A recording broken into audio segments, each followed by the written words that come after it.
I'm Alan Cox. I want to welcome Pastor Carl Gallups. He's the author of Be Thou Prepared, Equipping the Church for Persecution and Times of Trouble. Serves on the Board of Regents at the University of Mobile in Alabama. A former law enforcement officer. Pastor, thanks for coming on this evening. Alan, thank you for having me, and thanks for having me back on your show. Yes, sir. What do Christians have to be prepared for? Well, it's not just Christians, but my book is directed to the church and to Christians, of course, because, I'm a pastor.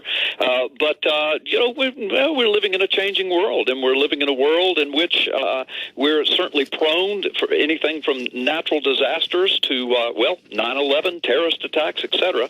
So just trying to wake up the church, wake up the Christian community. Our world is changing, our culture is changing, our nation is changing, and just trying to wake up the general population to some of the times in which we live. Yeah. Well, here's something you've said recently. Let me play a little clip here. Every nation that has eventually and finally either enslaved its people or Nazi Germany, it just eliminated and exterminated whole sections of the undesirable population. They began, watch this, they didn't begin with gun control. They began with a marginalization of that population, lampooning, lambasting, making fun of. Of course, back then they didn't have Hollywood and media and movies and video games and television shows and cable TV and programming and documentaries. Public education, government education, let's call it that, government re-education camps. Now, that's an interview with WorldNet Daily. It sounds to me that you're saying we're headed for a anti-Christian Holocaust in this country. Well, you know what? There are a lot of people that are looking at that possibility, and I think we're a long way from an anti-Christian Holocaust. But the thing that concerns people, Alan, and listen, I've been listening to your show. I heard you play that earlier, yeah, and I appreciate you playing that clip because I stand by everything I said there, and so does history, by the way. But no, listen, I'm not saying anything any differently than what Franklin Graham has said, what your own Todd Starnes continually said. Yeah, I mean, these are people who are justices of the Supreme Court, of the dissenting opinion of Oberfeld said. I'm not saying anything differently than them. Well, you're quoting people, of course, who agree with you. You're quoting people who say things that, in my view, are radically, radical. This idea, I mean, you're mentioning Nazi Germany. This constant, Ben Carson does this constant reference to Nazi Germany as if we are headed in that direction. You pick the worst possible event in history, and you invoke it as if to scare people into thinking that could happen here. Well, Alan, look, I know you haven't read my book, and I never got it. Okay, but we'll get you as many books. By the way, we tried to get it, and there was a mix. We never got the book. Well, I'm so sorry. Hey, listen, I'll make that happen. I'm not the publisher or the clearinghouse, but I'll make it happen. Believe me, we tried to get the book in advance of your interview here. But go ahead. But let me address what you said. You said you considered my views and all of those other views radical. Well, and of course I consider your views radical. Good. That's okay. I mean, look, that's fine. It's a great exchange of opinions, and one thing I admire you for is that you believe in the First Amendment and you allow people to express their opinions, and I appreciate that. And thank you for having me on. You say American, we wouldn't agree. But let's get to the issue here. Constantly invoking Nazi Germany, you say American Christians need to prepare for persecution. Who's persecuting you? Yeah, let me address that. Again, that's why I was kind of joking with you and saying, well, obviously you haven't read my book, because in there I answer that question in great historical detail with intricate documentation. And the bottom line is the reason that I use the Nazi Germany illustration, as so many other people do, is because there are striking similarities, Alan. And again, my book outlines these in great detail with very intricate I understand, but this isn't a book. This is a radio show. So saying read my book doesn't help my audience. So please explain to me. I'm answering your question right. by letting you and your audience know that I know what I'm talking about, okay? And that it's documented if people want to see it, because this is a quick interview with quick snippets. But sure. The answer to your question is that I use that illustration because so many people see the downward slide, the similarities. Now, I will admit to you, we're not anywhere near there yet, but it still would behoove people like me to address the historical facts so that, in Israel, the people in Israel, their mantra is never again, never again.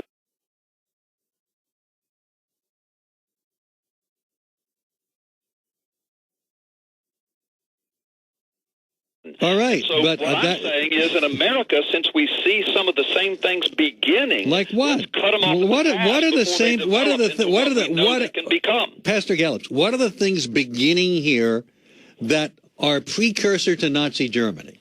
Yeah, well, again, they're all listed in my book. Let me give you a few. No, but with all due respect, sir, saying they're in my book doesn't help us here. Yes, answer. Our audience would like to hear what you got to say. Let me answer it. Yeah. With all due respect, when you ask me a question, yes, let me answer please. it. Okay. I've been in media for 20 years. I know. And you've been in media much longer, and I have a show. You've been on my show. Yes. And when I ask you a question, I let you answer it. Yes, so sir. Please give me the same. Please courtesy. do. Yes. Okay. Please ask the question again. I was on a roll there, and now you've stopped to ask me to ask you the question again. Too, so neither one of us remember well, what but the asked. answer was it's in my book. The answer is, the question is, what is happening in this country that is similar to what happened in the precursor to Nazi Germany? Yes. Listen, that's a great question. Thank you. Just a quick snippet of that is, as you played on that little radio that interview clip a moment ago. A quick snippet of it is there was in Nazi Germany. Of course, they didn't have the kind of media we have now, the kind of media saturation, but there was a continual lampooning and lambasting of mainly the Jewish community. They also targeted other communities, the gypsies and other what they called undesirables. But there was a continual marginalization, lampooning, lambasting, a degradation of, and then eventually movies they used to make for propaganda to turn basically the whole population in an anti-Jewish flavor.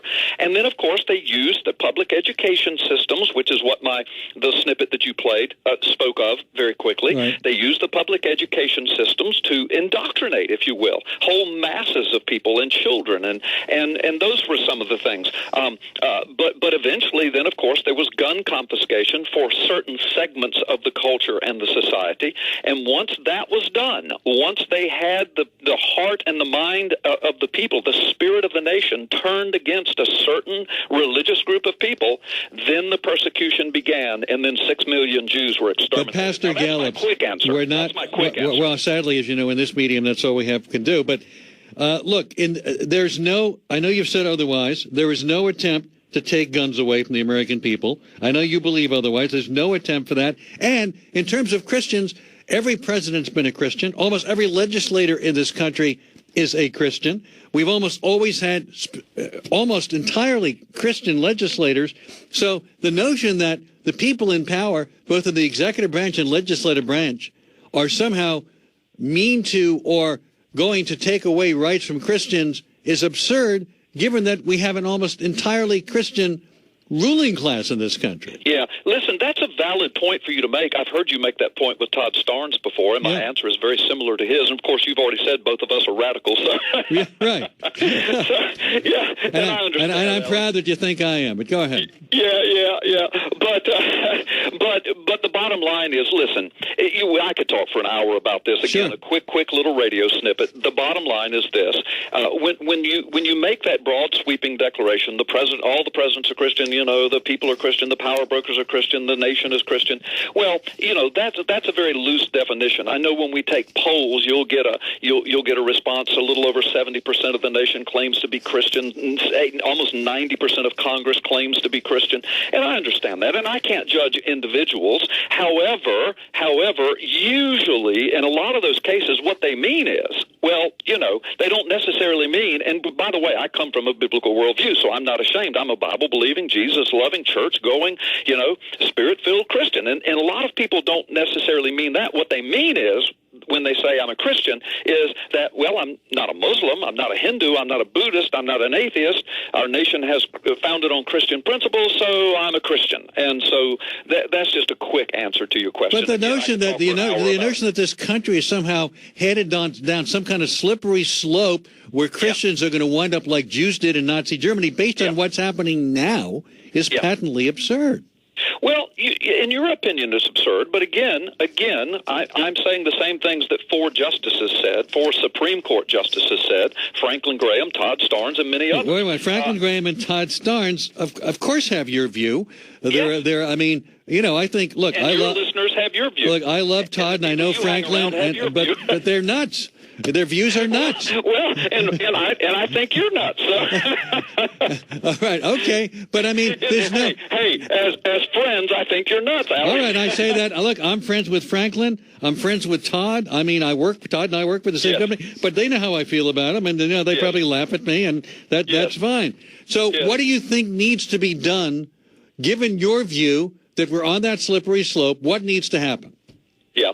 Well, the thing is, and I think a lot of it is beginning to happen, with the SCOTUS gay ruling that just came out and so much as targeting of Christians, which the justices said would happen, but a lot of it's beginning to kind of backfire now. Now, I was looking at just the other day, there were several headline news articles where even some of the gay community, leaders in the gay community, are coming to the defense of Christian business owners who they feel are being targeted and are being persecuted, and now they're on record in the headline news and mainstream media saying, look, we need to quit targeting these Christian businesses, like a Christian T-shirt owner in Kentucky most recently. A huge LGBT organization came to their defense and said, look, we wouldn't want it if the Westboro Baptist Church people came to us and wanted us to produce anti-gay T-shirts.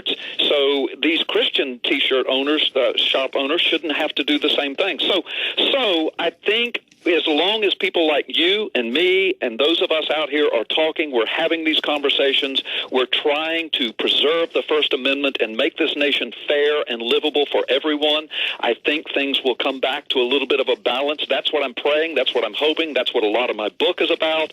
I'm not some wild-eyed, radical, rabid person. I love this country. I love people. I'm in the ministry, but I don't want to see people targeted because of their faith and their beliefs. Maybe I'm blind, but I don't see it happening. Do you think Christians? Yeah. Well, millions of people do see it happen. Do you think Christians need to get guns specifically to protect themselves from a government that might go after them? Yeah, well, the word need is, I think, the operative word you just used. Do I think Christians need to get guns? No. Do I think that any citizen has the right and is entitled to have... No, I'm not debating that. Not debating the right. I'm not saying they're right. Do you feel that it's incumbent upon Christians to be armed for what you believe is a coming war against them? Okay. First of all, I haven't said there's a coming war. Second of all, I've never said that that it's incumbent upon them. I address deeply in my book the rights and the abilities and the ways, the reasonable, biblical, rational ways in which people can and should defend themselves, especially if they feel they're in that position. Listen, Alan, my book opens with illustrations of church massacres, even in the United States and in other parts of the world, but even in the United States, where Christians are targeted by the killers that walk into the churches, into the classroom in UCC in Oregon just a few weeks ago. The guy went in, and that was his target. In South Carolina, the idiot that sat there in that church and worshiped with those people for an hour and then got up and killed them all. I mean, that's what I'm addressing in my book. And yes, and Jews were killed in France. And, it happened, and Muslims are targeted in this country all the time. Exactly, and I think that's horrendous as well. And this is my point. This is America. We have a First Amendment. We need to live civilly. We need to live by rule of law. We need to obey the Constitution, and we need to respect one another. But at the same time, we don't need to lay down like lemmings and just, these so-called gun-free zones. They're not gun-free. I'll tell you what, criminals are going to take a gun. I'd love to take a little break here and then take a call or two for you, if that's okay, Pastor. Oh, I would love to, yes. Carl Gallups, our guest, by the way, we really did effort your book, and there was apparently a mix-up in it being sent. But Alan, I'm sorry, and I'll make sure it's not your fault. It was the delivery company. Anyway, the book is Be Thou Prepared, Equipping the Church for Persecution in Times of Trouble. Back with Pastor Carl Gallups in just a moment. With Carl Gallups, his new book is called Be Thou Prepared. Let us go to Paul in Woodinville, Washington. Hello, Paul. Thank you, Alan. Yes, Pastor, I want to ask you a question here. And I must say, Alan is correct. For those of us out here in Radio Land, when he asks you a question and you say it's in my book, that's not helpful to us. It sounds rather vague, and I'm not tempted to go buy your book when you answer questions in a vague way. So let me help you. You said that the country, the nation was founded on Christian principles. So what I would like you to do is, can you list, three Christian principles? You can use Bible verses or whatever, and then help us understand where those three, say, Christian principles are embodied in what part of the Constitution? The articles, the amendments? Help us understand where the Christian principles that you list are embodied within the Constitution. Because if you can't just say... Well, you got the question kept me longer than the answer. Okay, let's... Yeah, thank you. Hey, now let's get a response. Go ahead. Yeah, it's great to have one of your cheerleaders on there. Thank you. There's, you know, on my show as well. But Carl, there are so few of them, really. So I know. Same with me. Right. But it's always good to hear from one, isn't it, Alan? Wonderful. It's great. Hey, Paul, listen. Let me answer your question. I can do it. Not only can I do it, but I take delight in it, and I do it all the time. Because usually when I give this answer, people are shocked because they don't know this. I'm going to answer the question about the Constitution, but I need to refer back to the Declaration very quickly because, of course, it says we hold these truths to be self-evident, that all men are created equal and are endowed by the Creator with life, liberty, pursuit of happiness, et cetera, et cetera.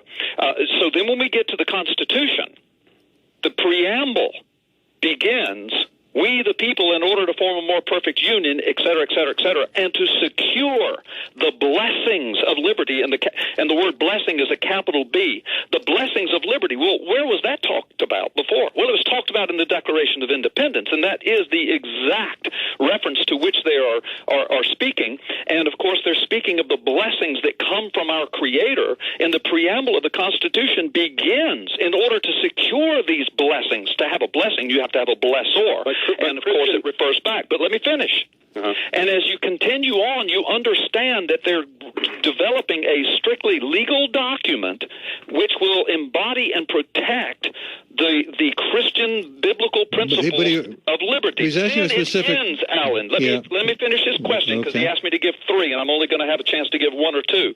But then the whole thing ends with... signed off in the year of our Lord, and then everyone who developed that Constitution signed it. And the year of our Lord, by the way, Alan, did not mean in the year of our Lord Allah or Buddha.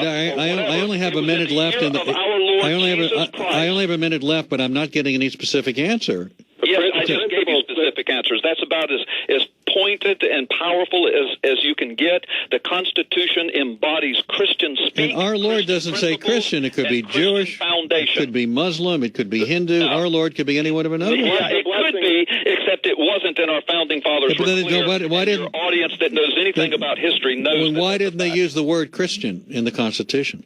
Well, there's no need to. The word Christian wasn't used in the Declaration because it spoke of God, our Creator. All right, I'm just out of time. I got to let Paul go. Look, I appreciate you coming on the show and talking to my cheerleader.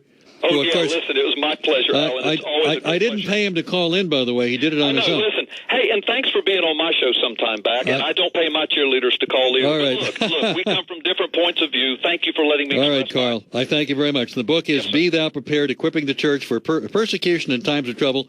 We thank Pastor Gallups for coming on the program. Back in a moment. We're at 877-4-ALAN, 877-367.